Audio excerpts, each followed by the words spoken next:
There's a place in Tennessee where the air smells of honeysuckle and the mornings begin with a whisper, not a roar. And in the heart of it all stands a farmhouse, where country music icon Martina McBride traded global spotlight for wooden beams, stables, and Sunday suppers. But what led a chart-topping voice to seek solace in silence? Today, we step beyond the fame, beyond the stage, and into the soulful retreat where music, family, and country life come together. The road to country royalty didn't begin under stage lights or red carpets. It began in a small town called Sharon, Kansas, population less than 200, where dirt roads wind around fields of golden wheat, and the only real stage was the back porch. There, a little girl named Martina Maria Schiff grew up among cattle, hammers, and harmonies. Her father, Darrell Schiff, ran a dairy farm by day and crafted cabinets by night, but his true passion lived in music.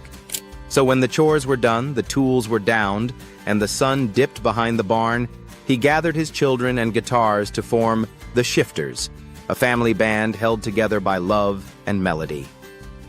Martina was just 9 when she began singing in the group.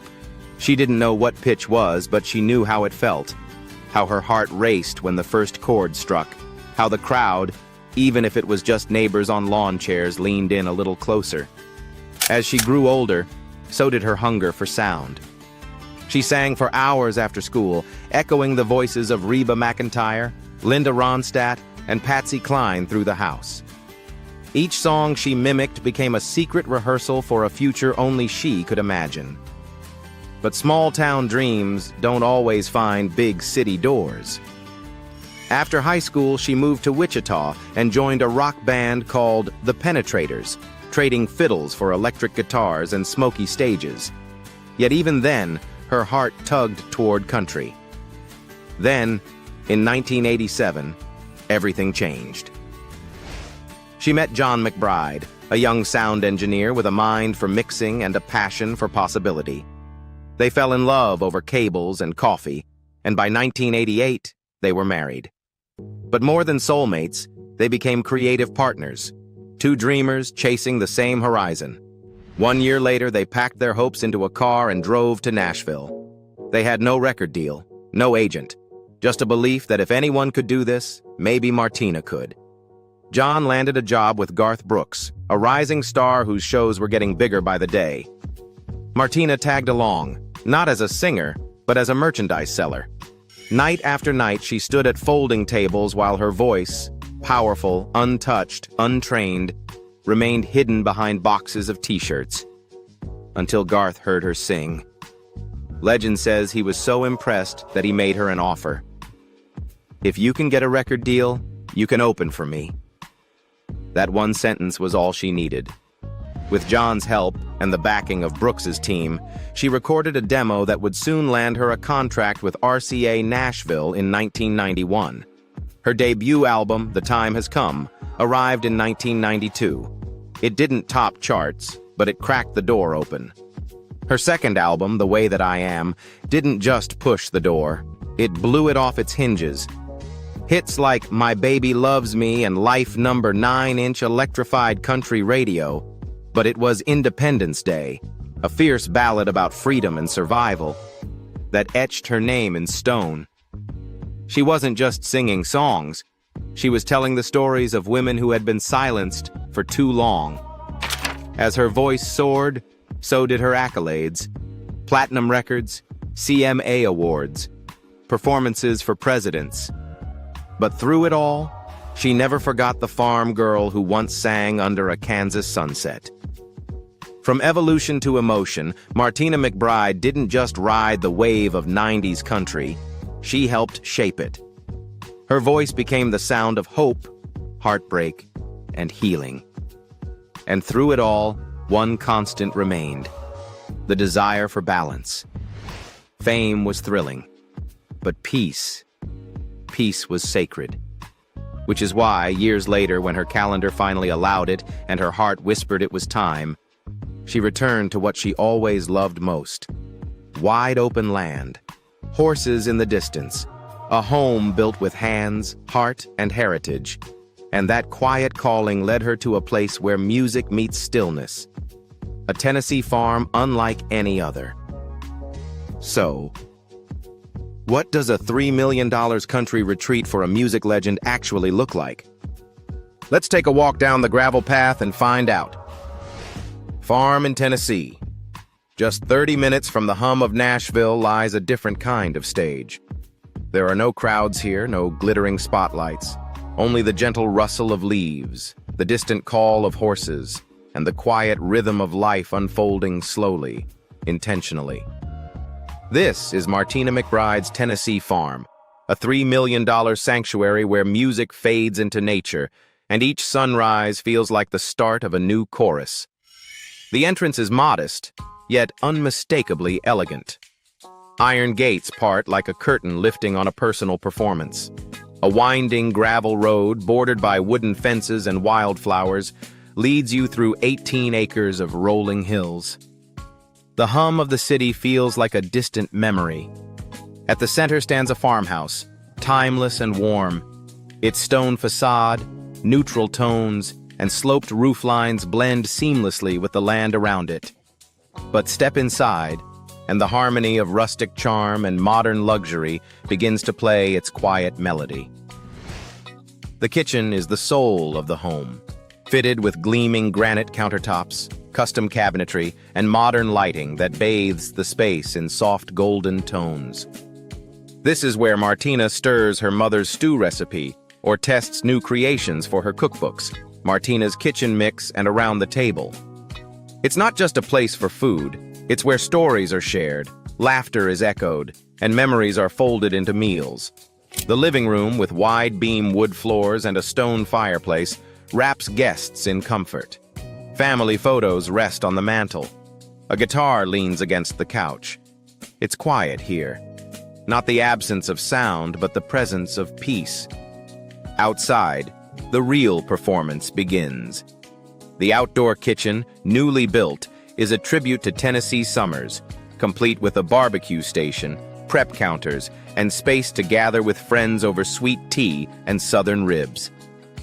Evenings often end by the fire pit, where stories unravel under the stars, and the crickets join in as backup singers. But this isn't just a retreat. It's also a working farm, carefully designed for performance, comfort, and purpose. There are 5 stables, each meticulously planned for function and grace.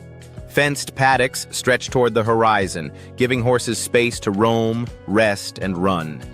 5 guest houses dot the property, charming mini retreats that Martina uses for training clinics, long-term stays, or simply hosting friends who want a taste of the rural life.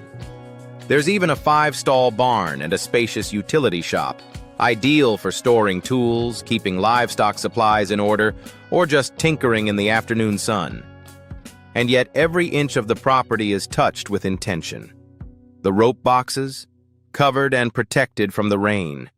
The arena kitchen, soon to be fitted with newly ordered garage doors, enhancing both form and function. Nothing here is haphazard. Every plank, every post, every garden bed feels like a lyric, placed exactly where it belongs. It's not about extravagance. It's about alignment between who she is and how she chooses to live. Here, Martina isn't just a country superstar. She's a woman who wakes up with the earth, walks among the trees, and finds freedom not on a tour bus, but in the way sunlight dances through her stable windows. She once said, "Music is healing, but so is silence." And in this place, silence speaks loudly. Through the whinny of a horse, the crackle of firewood, the rustle of wind through barn rafters. This is not a house. It's a composition, part architecture, part soul. But Martina's love for space, balance, and beauty didn't stop in the countryside. Back in Nashville, she built another masterpiece, a mansion in the city that never forgets its country roots. Let's take a look inside her $4 million urban retreat, where wood, light, and legacy live together in perfect harmony. Mansion in Nashville. Nashville, the beating heart of country music, is where careers are born, legends are shaped, and voices find their wings. But tucked behind a double-gated driveway on Hillwood Boulevard lies something rarer than fame: privacy, elegance, and peace. This is Martina McBride's $4 million mansion, a city home that feels more like a suspended treehouse in the clouds. From the outside, the property whispers exclusivity. Tall trees surround it like guardians, filtering sunlight through their branches. The elevation of the lot gives the home a commanding view, and the dual-gate entrance ensures total seclusion from the outside world. Step inside, and the first thing that strikes you is light. Every room glows. Large picture windows capture the southern sky in all its moods, golden in the morning, dusky pink by night. The home feels as if it's breathing with the day. The kitchen is a dance of warmth and sophistication, where natural finishes meet high-end performance. Custom cabinetry hugs the walls, framing Gen Air appliances that gleam under soft lighting. Every corner is purposeful, every inch speaks to her love for cooking and hospitality. A butler's pantry keeps the chaos tucked away, allowing the main living space to stay clear, open, and calm. It's this blend of function and finesse that makes the house feel not just designed, but lived in. Beyond the kitchen lies the living and dining area, where natural textures, stone, wood, linen, come together like instruments in a well-tuned band. Martina's love for detail is everywhere. In the soft throw draped over the couch, in the antique light fixtures that cast a golden glow at dusk, in the family portraits framed with quiet pride. And then there's the backyard, a sanctuary within a sanctuary. A private heated pool shimmers beneath Tennessee's blue skies. Next to it, a stone-lined fire pit invites late-night conversations and barefoot dancing. Just steps away, a pool house surprises with luxury. A mini kitchen, full bath, fireplace, and sliding glass doors that erase the line between indoors and out. It's not just a home for living. It's a home for gathering, for laughter, music, and connection. Below ground, the finished basement opens up new possibilities. A personal gym doubles as a creative space. There's ample storage and wiring already in place for an optional elevator should the future ever ask for it. Yet for all its modern features, what makes this house extraordinary isn't its price or its design. It's the way it reflects Martina herself. Open, strong, graceful. This is a place where she can write lyrics in the stillness of the morning, then host close friends by the fire as the cicadas sing. Where her daughters can come home and still feel the warmth of childhood, even as they build lives of their own. Where success doesn't scream, it hums quietly and confidently through the walls. But amid these peaceful walls and pasture-lined fences, there's a question many still wonder. How much is the voice of Independence Day truly worth? Let's uncover the quiet fortune behind one of country music's most enduring stars. She never chased the spotlight for the sake of glamour. And yet today, Martina McBride quietly stands among the most successful women in country music, with an estimated net worth of $45 million. But how did a farm girl from Kansas build such a fortune? It didn't happen overnight. It came one song at a time. Each note, each lyric, each sold-out show a thread in the tapestry of her legacy. But perhaps the most remarkable part of Martina's fortune is how quiet it is. There are no flashy headlines, no vanity splurges or drama-filled tabloids, just a steady, authentic woman who built her empire with grit, grace, and a grounded heart. Because in the end, true wealth isn't always loud. Sometimes it sounds like wind through the stables, laughter in a kitchen, or a chorus that still gives you goosebumps, even after all these years. And just as her voice has uplifted millions through music, Martina has also used her success to lift those who need it most, not with fanfare, but with purpose. Let's explore the heart behind the fortune, her lifelong commitment to giving back. Philanthropy. Before she was a country superstar, Martina McBride was a daughter, a sister, a small-town girl raised on decency, hard work, and the belief that kindness is never wasted. And even after the awards, the tours, and the millions of records sold, she never lost that compass. In fact, she sharpened it. Her passion for philanthropy started not with a press release, but with a question: what can I do that actually helps? It led her down a path where music wasn't just art. It became action. Martina became a vocal advocate for victims of domestic violence, lending not only her platform, but her presence to some of the country's most important organizations. She served as a national spokesperson for the National Domestic Violence Hotline, the Tulsa Domestic Violence and Intervention Services, and Love is Respect, a teen dating abuse awareness initiative. But she didn't stop at speeches. She used her songs, like Independence Day, to start difficult conversations in living rooms across America. She brought truth to places where silence once lived.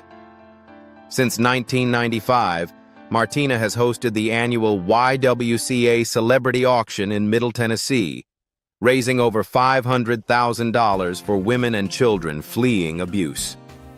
Each autograph, guitar, and donated moment turned into hope, shelter, and second chances. And when a terminally ill young girl dreamt of meeting her idol, Martina didn't send a signed photo.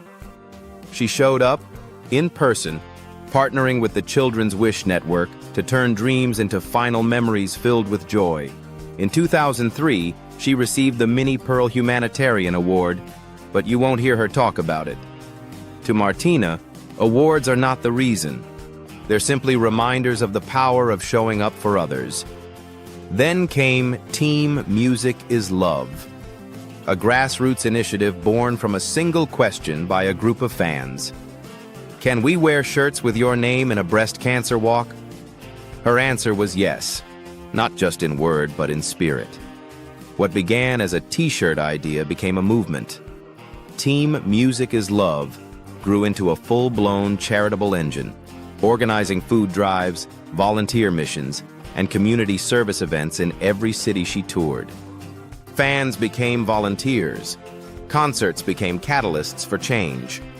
In 2010, she performed Unchained Melody during the Stand Up to Cancer Telethon, her voice soaring beside icons like Leona Lewis and Stevie Wonder, proving once again that music, when used right, is one of the most powerful healing forces we have. And through it all, she leads by example, not for applause, but because she believes in empowering women, educating girls, and breaking cycles of silence. As she once shared with her daughters, love isn't just a feeling. It's something you do, especially when it's hard. But what happens when the stage lights fade and the crowds go home? What does a country legend's life look like behind the gates, past the headlines, in the quiet hours of mourning? Personal life. Fame, for some, is a destination. But for Martina McBride, it was always just one part of the journey, never the whole map. Behind every arena tour, platinum record, or television appearance is a woman who fiercely protected one thing above all: her family. In 1988, long before the spotlight found her, Martina married John McBride, the sound engineer who became her greatest partner in both life and music. They weren't just a couple. They were a team, building careers and a home side by side. Together, they raised 3 daughters: Delaney, born in 1994, Emma in 1998, and Ava in 2005. As her star ascended, Martina made a choice few entertainers dared to make. She scaled back her touring, reserving only holiday runs and summer concerts so her daughters could have what she called a normal childhood. No nanny entourage, no red carpet childhoods. Just home-cooked meals, school runs, and bedtime stories. Because for Martina, being a mother wasn't a role, it was a calling. And that calling echoes through the rhythm of her daily life. On the Tennessee farm, mornings begin early. She walks through the stables, checks on the horses, sometimes barefoot, coffee in hand. Her dogs race ahead of her as she hums softly. Old hymns, maybe a song in progress. Cooking remains a joy, not a chore. Her kitchen is alive with scent and memory. Rosemary, cornbread, cinnamon from her mother's recipe box. It's not unusual to find her daughters visiting, now young women forging paths of their own, bringing friends, laughter, and stories to the dinner table. The porch is her favorite place. She sits there in the golden hour, watching fireflies dance across the field, often holding hands with John in silence. Not the kind that says nothing, but the kind that says everything. She decorates her home with intention, not opulence, but warmth. Each object has meaning. A framed lyric, a photo from a special tour, a worn guitar that's seen more than its fair share of stages. And in those rare, quiet moments, she writes. Sometimes for a new record, sometimes just for herself. Friends describe her as grounded, funny, and present. The same woman they met decades ago in a Kansas church basement or backstage at a Nashville dive. She still shops for groceries herself, still takes time to answer fan letters by hand, still cries when a story moves her. What fame never changed and never could was her core, a woman of faith, of fierce love, and of deep gratitude. Because while her voice has touched millions, it's the quiet, personal rhythm of her life that reveals the real Martina, a woman who traded stadium lights for porch light and never once looked back. If Martina McBride's journey, from Kansas fields to Nashville stages and back to the stillness of her farm, moved you in any way, don't forget to like, subscribe, and share this story. Because sometimes, the most powerful lives aren't the loudest. They're the ones lived with grace, purpose, and a song in the heart.